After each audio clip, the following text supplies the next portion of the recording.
Hey, what's up? Andrew Kramer here for VideoCopilot.net, and today we're going to take a look at Maxon Cinema 4D, and we're going to be creating some 3D text.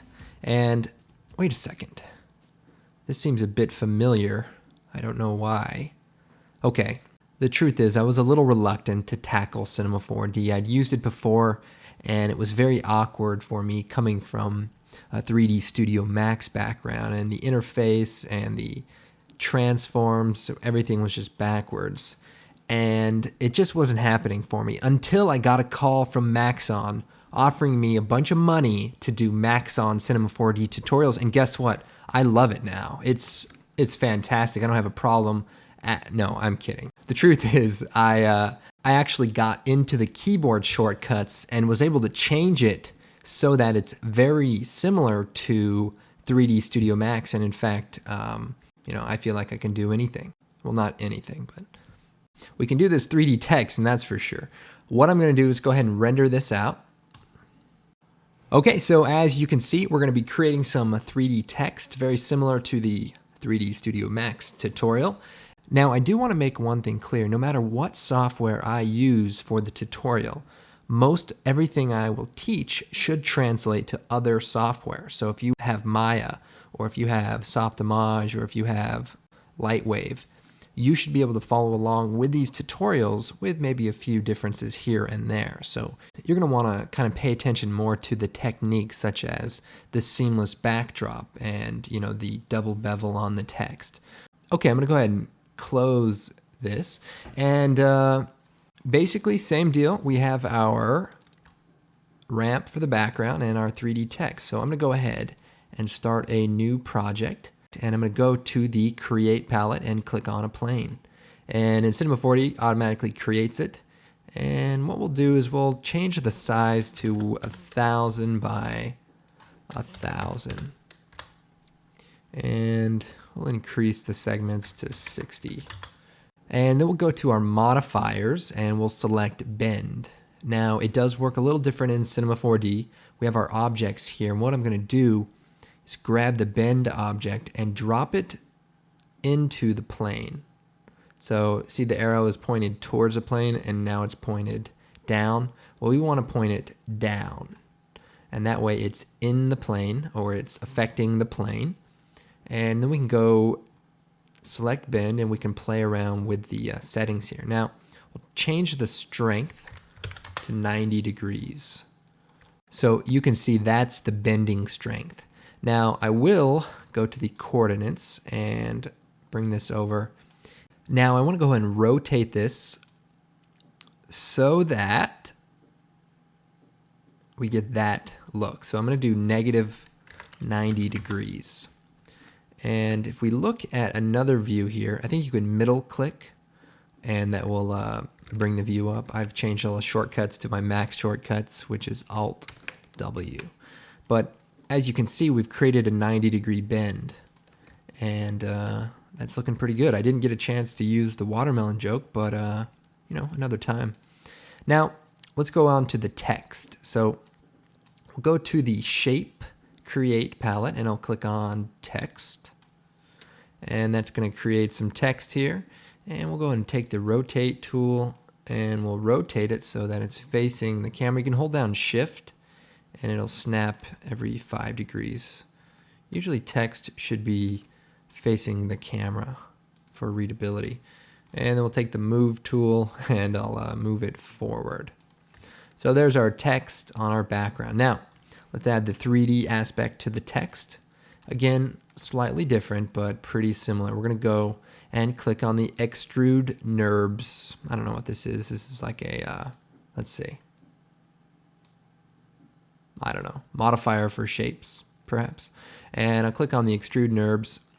Now it works a little different. What we're going to do is drop the text below the extrude, and then we'll get the text to extrude out. And then we select the Extrude NURBS modifier, and we'll go to the object setup, and we'll set it to 0, and we'll increase the movement so that it comes out forward.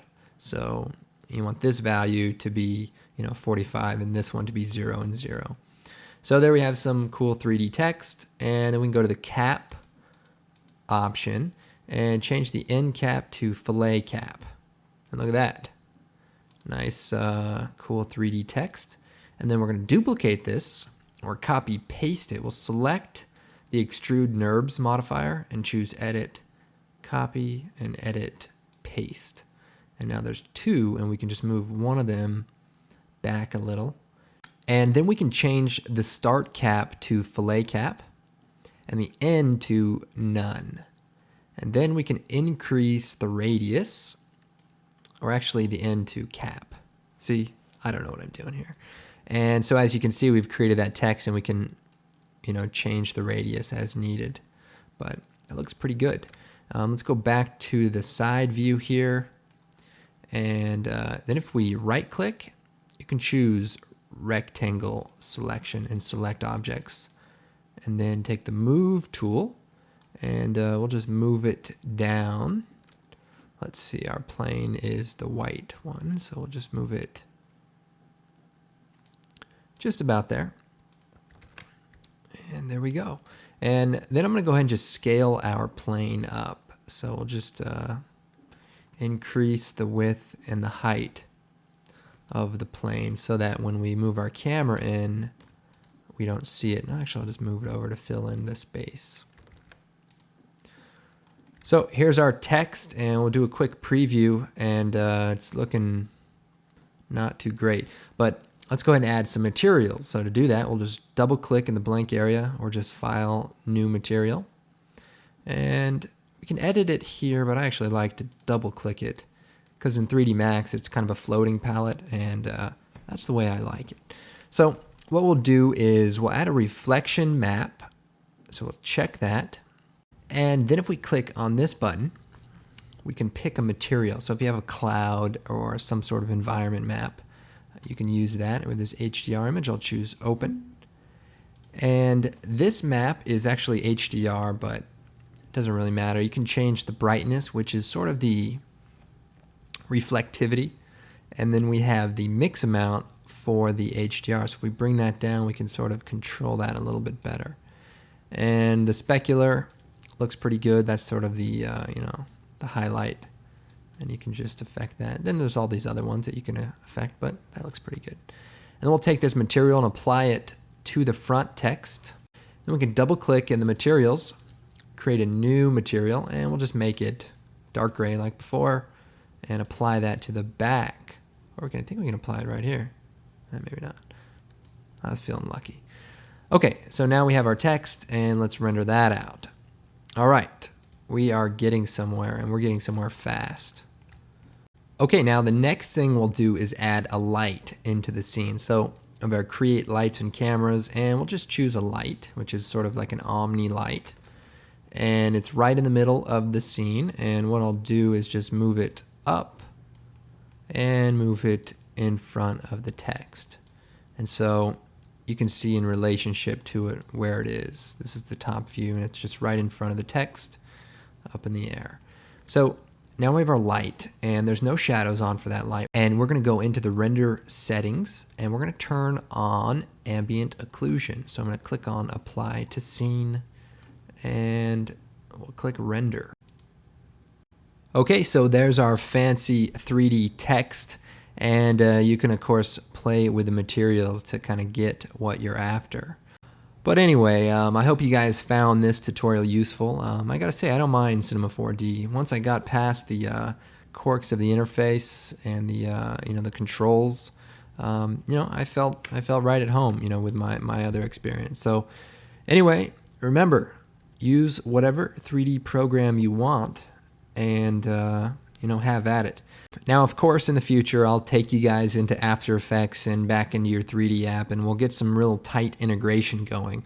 But for now, I just wanted to introduce you to a little 3D. So anyway, my name's Andrew Kramer, and thanks for watching. And of course, go check out the blog. We keep that thing up to date pretty well.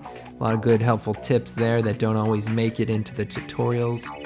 And of course, check out our great products, because they will change your life. And I'm not kidding around. Anyway, we'll see you next time.